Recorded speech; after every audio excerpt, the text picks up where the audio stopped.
자, 이번 시간은 우리 여기로 보면은 챕터 3장이고요. 챕터 3장에 CRM에 대한 이론적인 기반 뭐 이렇게 써 있는데 실제로는 고객 만족도하고 고객 충성도에 대해서 설명이 되어 있는 부분입니다. 자, 이번 시간은 고객이라는 게 뭐고 고객의 유형이 어떻게 되고 그 다음에 우리가 고객 만족, 고객 충성도라고 얘기를 하는데 고객 만족과 고객 충성도가 뭔지 그런 부분에 대해서 좀 배워보도록 하겠습니다.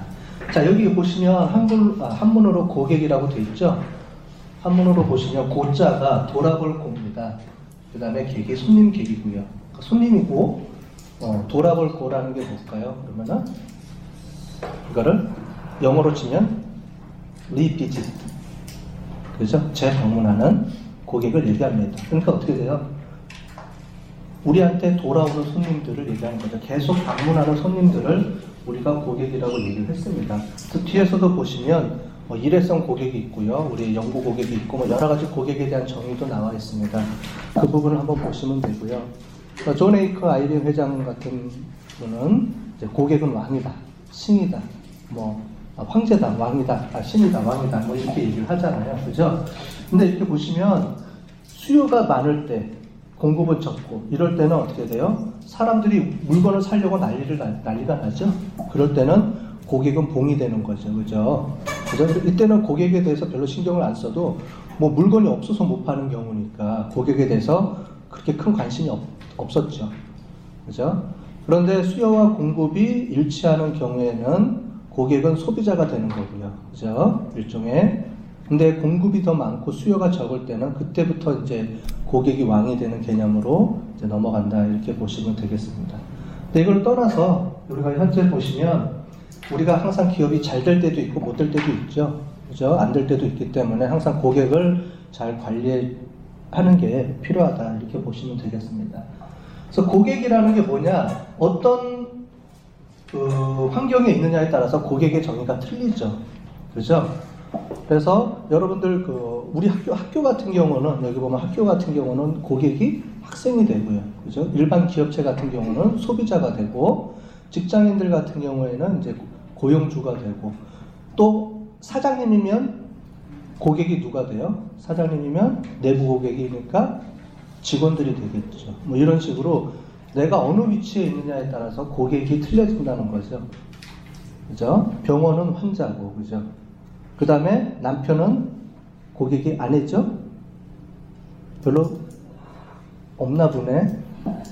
자, 그러면, 애인이면 기본 유형 고객은 애인이 되겠죠? 남자친구. 여자들은 남자친구고, 남자들은 여자친구죠? 그죠? 자, 고객이 있습니다. 우리가 고객 만족이라고 하잖아요. 그죠? 여러분들 여자친구 있거나 남자친구가 있는 사람들은 고객을 위해서 뭘 하고 있습니까? 고객 만족을 해야 되니까. 고객 만족이 뭐죠? 오늘 배우겠지만 고객 만족을 하는 방법. 고객이 원하는 걸 해주면 되잖아요. 그죠? 뭐든 연애 법칙입니다. 항상 고객이 원하는 걸 해주면 되는 거죠. 내가 원하는 걸 하지 말라고. 그죠? 대부분의 경우 깨지는 경우들을 보면은 남자친구든 여자친구든 내가 원하는 대로 하려고, 그죠? 주도권 싸움 하다가 주로 깨지죠? 고객 만족을 잘 해야 돼, 우리. 그죠? CRM에서도 보듯이. 잘 하시고, 항상 고객이 뭘 원하는지를 파악하고 그 원하는 거를 해주려고 하는 게 중요하다라는 얘기죠. 광고 카피 중에 이런 게 있더라고요. 어느 광고인지 제가 기억이 잘 안 나는데, 사랑은 그 사람이 좋아하는 걸 해주는 게 아니고 그 사람이 싫어하는 걸 안 하는 게 사랑이다. 이런 광고 보셨어요? 텔레비전에 나오죠? 그죠? 저도 지나가다가 봤는데 참 맞는 것 같아.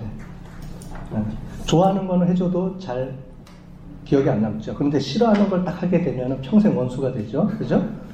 그런 게 있더라고요. 그러니까 고객이 싫어하는 걸 안 해주는 게 제일 좋습니다. 그걸 안 하는 방법으로. 자, 고객은 어떻게 보면은 CRM의 대상이 되죠. 실질적으로. 그죠? CRM은 상품 중심으로 하는 게 아니고 고객 중심으로 나가게 됩니다. 그래서 CRM의 어떤 대상이 되고요. 그다음에 여러 가지 이제 고객은 유형들이 존재하기 때문에요. 그 유형을 잘 파악을 해서 우리가 해야 됩니다. 그다음에 고객의 이질성이라는 게 있는데, 고객의 이질성이라는 게 뭐냐? 고객이라고 다 같은 고객이 아니라는 거죠. 실제로 2080 법칙처럼 우리한테 충성 고객이 있고 핵심 고객이 있고요. 그 위에 고객이 있고, 또 어떻게 보면은 블랙리스트 고객이 있죠. 고객인데 참 환장하는 고객이 있어요. 그죠? 블랙리스트에 올라가 있습니다. 여러분들 보시면 이제 홈쇼핑 이런 데 가보면은 블랙리스트로 올라가 있는 사람들이 있습니다. 물건 사서 계속 반품하는 사람이 있어요.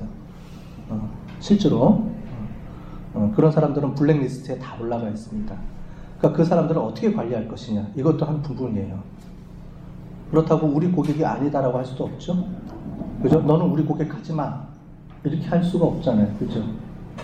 그런 질 나쁜 고객도 어떻게 관리해 주느냐, 이게 이제 고객 서비스에서 중요한 이슈입니다. 불만족 고객. 불만족 고객도 있지만 불만족 고객도 유형이 여러 가지가 있거든요.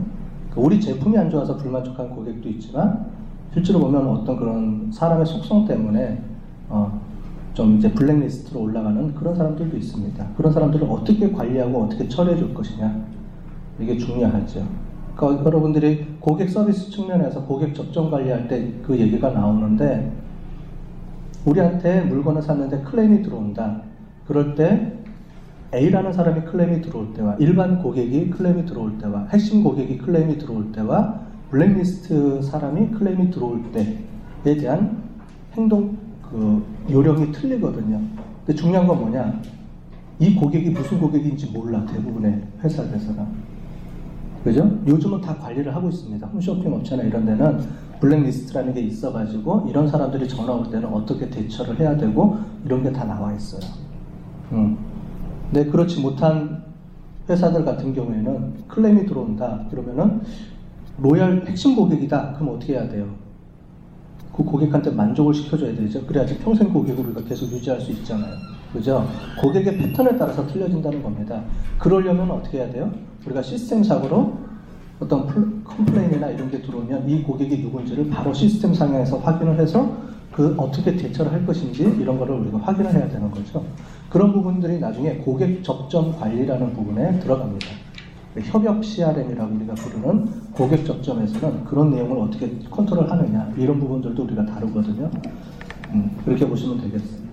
자, 여기 보시면 우리 책에 나와 있는 대로 보시면 어떻게 되냐면, 대부분의 경우 기업에서 보면은 5% 정도의 이제 전체 100으로 봤을 때 실제로 이게 누적입니다. 누적으로 보시면 앞에 이 정도 고객이 실제로는 다 수익을 내고요. 나머지 절반은 뭐예요?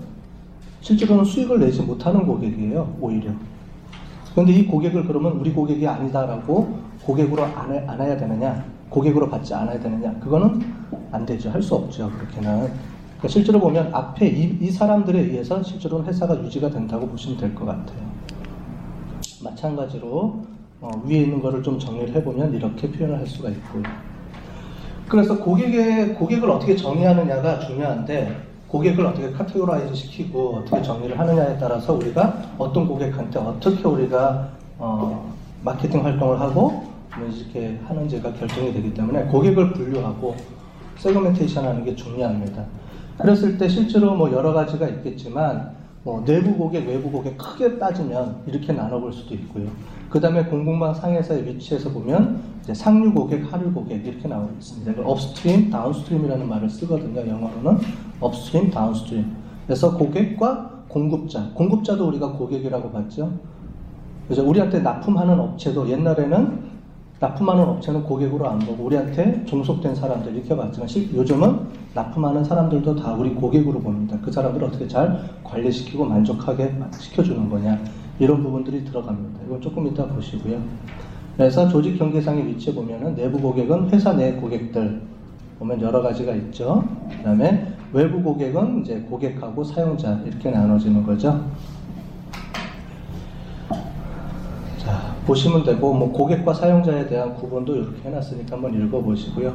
공급상의 위치에서 보시면 기업하고 최종 소비자까지 가는 이런 경로상에 이렇게 나와 있다 보시면 되겠습니다. 그 다음에 관계 진화에 따른 분류를 보시면, 실제로는 이제 포텐셜 커스터머는 우리 회사에 물건을 아직은 구매하진 않았지만 구매할 수 있는 그런 고객을 얘기하는 거죠. 잠재 고객. 그 다음에 신규 고객은 처음으로 구매를 한 고객을 얘기하는 거고요. 기존 고객은 2회 이상 반복 구매를 한 고객을 우리가 existing customer. 실제로 이 고객이 우리한테 실제 고객이 되겠죠. 그렇죠? 일회성 고객이 아니고요. 그 다음에 핵심 고객은 반복적으로 계속 구매를 해서 하는 고객을 핵심 고객이라고 하고요. 이탈 고객은 우리 회사의 제품과 서비스를 이용하다가 이제 사용하지 않는 고객을 이탈 고객이라고 봅니다. 그 관계 친화적인 과정에서 이렇게 보면은 핵심 고객이 가장 큰 가치를 우리가 주게 되는 거죠. 그죠? 그래서 여기까지 어떻게 끌어올리는 거냐, 올릴 거냐, 일반적으로. 이게 마케팅 CRM에 있어서의 중요한 이슈가 되겠죠. 어떻게 잠재 고객을 신규 고객으로 이제 만들고, 그 다음에 그 고객을 핵심 고객으로 하고, 이탈 고객으로 넘어가면 안 되겠죠. 여기서는 여기까지 어떻게 하면은 끌어올릴 거냐, 여기서는 이탈 고객으로 어떻게 하면 나가지 않게 방어할 거냐, 디펜스 할 거냐, 이런 것들이 이제 마케팅 전략이나 이런 것에서 중요한 이슈가 되는 거죠. 그 다음에 고객의 성장에 따른 것도 쭉 보시면 이렇게 나와 있습니다. 낙하천이랑 좀 비슷하죠. 그래서 잠재 고객, 유망 고객이라는 말이 하나가 좀 추가됐죠. 그 다음에 사용자, 고객, 그 다음에 옹호자, 뭐 이런 식으로도 구분을 합니다. 그러니까 앞에랑 비슷한 측면에서 구분을 하게 되죠. 그 다음에 고객 만족을 왜 시키는 거냐라는 부분에 있어서 여러 가지 이론들이 있는데요. 일식백이라는 법칙이 있습니다. 일식백이라는 법칙은 뭐냐? 내부에서 내부 결함을 알았을 때 그 내부에서 해결해 주는 게 드는 비용을 우리가 1이라고 본다면, 실제로 내부 고객이, 우리 직원들이 이거를 발견해서 그걸 해결하도록 이렇게 하는 게, 지금 뭐냐면 이 두 개는 실제로는 어떤 물건이나 서비스가 하자가 있을 때 내부적으로 처리했을 때 발생하는 비용을 2하고 10 정도로 보고요. 이거는 이제 공장에서 발견하는 거겠죠. 공장에서도 처음에 물건을 제조하거나 디자인할 때 발생했을 때 1이라는 비용이 소요된다면, 그때 수정할 때 이쪽으로 넘어갔을 때는 이제 요거는 보통 언제냐면 물건을 출하하기 전에 출하 검사를 하거든요. 그럴 때 소요되는 비용을 10이라고 볼 수 있고, 마지막으로 밖에 나가서 외부 고객에 의해서 그 결함이 발견돼서 그거를 처리하는 비용으로 따지면 한 100이라는 비용이 들겠죠. 따지고 보면은 실제로는 이 부분에서 제일 처음에 어떤 그런 결함을 발견해서 처리해 주는 게 비용이 가장 적게 되겠죠. 그죠? 그 다음에 10, 10, 10이라는 법칙도 있습니다. 고객 만족에 관련돼서 나오는 법칙들 중에서 보면 고객을 유지하는 데 드는 비용이 이제 $10 정도 된다고 합니다. 평균적으로. 근데 고객을 잃어버리는데 걸리는 시간이 몇 분이요? 10분이라는 거죠. 근데 밑에 보면 나오죠. 이 고객을 다시 찾아오는데 소요되는 비용은 10년이라는 거죠. 그 다음에 여기는 좀 빠졌는데, 10, 10, 10 법칙에는 빠졌는데, 우리 고객으로 신규 고객화 하는데 드는 비용은 기존 비용의 실질적으로는 한 5배 정도 듭니다. 그러니까 전혀 우리 고객이 잠재 고객을 우리 고객으로 만드는 데 드는 비용이 한 5배 정도, 유지 비용의 5배에서 10배 정도 든다 그래요. 그럼 여러분들은 기존의 잠재 고객을 신규 고객으로 끌어오는데 투자를 할 거냐, 아니면은 기존의 고객을 유지하는데 더 투자를 할 거냐라는 거죠. 그래서 회사들 입장에서 보면 어떻게 돼요? 신규 고객으로 끌어들이는 것보다는 기존 고객을 유지하는 게 좋죠. 그럼 언제 신규 고객으로 하는 전략을 취하고 언제 우리가 유지 전략을 취하는 거냐? 이건 뒷부분에 또 나와 있습니다. 뒷부분에서 한번 보면 되고요. 잠깐 설명을 드리면 신규 고객화하는 거는 우리가 어펜시브 전략이라고 합니다. 뭐냐면은 공격적인 전략을 취할 때는 시장이 커지거나 신규로 이제 투입이 돼서 내가 확장을 할 때는 신규 고객으로 하는 게 중요하고요. 그렇지 않을 때는 우리 고객을 유지하는 전략을 취하는 게 맞죠. 자, 여기 보시면 잠재 고객이 있고요. 잠재 고객을 우리가 관계 획득을 하는 과정을 통해서 넘어오는 고객이 우리가 신규 고객이고요. 이 신규 고객이 관계 유지, 우리가 관계 획득, 강화, 유지라고 세 가지 측면에서 본다 그랬죠. 그랬을 때 관계를 유지하게 되면 일반 고객이 되고요. 일반 고객이 계속 관계를 강화하면 우량 고객이 되는 거죠. 그래서 아까 전에 보는 것처럼 잠재 고객에서 신규 고객으로 일반 고객을 갖다가 일반 고객 중에서 우량 고객을 어떻게 넘길 것이냐. 이게 이제 중요한 마케팅의 이슈가 되는 거죠. 그래서 획득, 유지, 강화. 이 세 가지가 중요한 이슈가 되는 거겠죠. 그랬을 때 일반 고객에서 어떻게 보면 이제 이탈 고객으로 넘어가게 되죠. 이탈 또는 이탈 가능 고객으로 넘어가게 되는 거고, 그럴 때 다시 고객을 탈환해서, 고객 탈환이라는 말은 좀 그런데 다시 재고객화하는 그 과정도 필요하고요. 일단 일반 고객에서 이제 관계가 끊어지는 그런 고객도 있겠죠. 그럼 다시 잠재 고객으로 넘어가겠죠. 이런 순환 과정을 거친다라고 보시면 되겠습니다. 아까 전에처럼 이런 세 가지 이런 고객의 패턴을 보시면 이제 여기서부터 신규 고객화하고 고객 유지가 되고, 여기서 보시면 평생 고객화가 되는데 이쪽에서 잠재 고객으로 떨어지는 게 아니고요. 계속 유지가 되는 게 좋겠죠. 그죠? 어쨌든 그런 차원에서 하면 되고요. 아까 전에 신규 고객에서 이제 고객 유지하면서 이제 핵심 고객으로 넘어가는 과정에서 뭐가 필요하냐면 교차 판매와 업셀링. 이제 교차 판매, 업셀링 이런 것들이 필요하게 됩니다. 교차 판매는 설명을 드렸죠. A라는 물건을 사면은 B라는 물건을 같이 사도록 유도를 하는 게 크로스셀링, 그러니까 교차 판매라고 얘기를 하고요. 10원짜리 물건을 살 거를 20원짜리, 30원짜리 물건을 사라고 이제 계속 해서 더 높은 물건을 사도록 우리가 유도하는 과정을 우리가 업셀링이라고 합니다. 이 두 가지 것들이 이제 판매하는 데 중요하죠. 그래서 핵심 고객으로 유지하는데 두 가지가 이제 중요하다고 보시면 되고요. 이런 것들은 쭉 한번 보시면 되겠습니다. 보시고요. 그래서 평생 고객화 하는데 우리가 체계적인 CRM 관리가 중요하다 이렇게 보시면 되겠고요. 신규 고객 획득하는 측면에서의 여러 가지 방법들이 있습니다. 그래서 인바운드 고객, 인바운드라는 말은 뭐냐면 인이라는 게 안으로 들어온다는 말이죠. 그래서 바운드 안으로 들어온다 해서 인바운드 고객이라고 얘기를 합니다. 우리 고객화 되는 거를. 네, 그래서 인바운드, 아웃바운드라는 건 나가는 걸 얘기합니다. 그래서 여러분들 신문지상에 보면은 뭐 인바운드, 아웃바운드 이런 얘기를 많이 쓰면 인이라는 거는 다시 들어오는 거를, 아웃이라는 걸 나가는 거라고 보시면 되겠어요. 그래서 우리가 관광 수지할 때 이런 말을 많이 씁니다. 인바운드 관광객과 아웃바운드 관광객 뭐 이런 얘기를 합니다. 아웃바운드라는 거는 우리나라에서 나가는 사람들을 얘기하죠. 뭐 그런 거를 얘기할 때 인바운드, 아웃바운드라는 말을 쓰고요. 그래서 신규 고객 획득할 때는 이런 것들이 중요하다. 그 다음에 이탈 고객을 관리할 때는 이런 것들이 중요하다. 그 다음에 고객 유지, 로열티 극대화할 때는 이런 것들을 중요하게 고려해야 된다 라고 보시면 되겠습니다.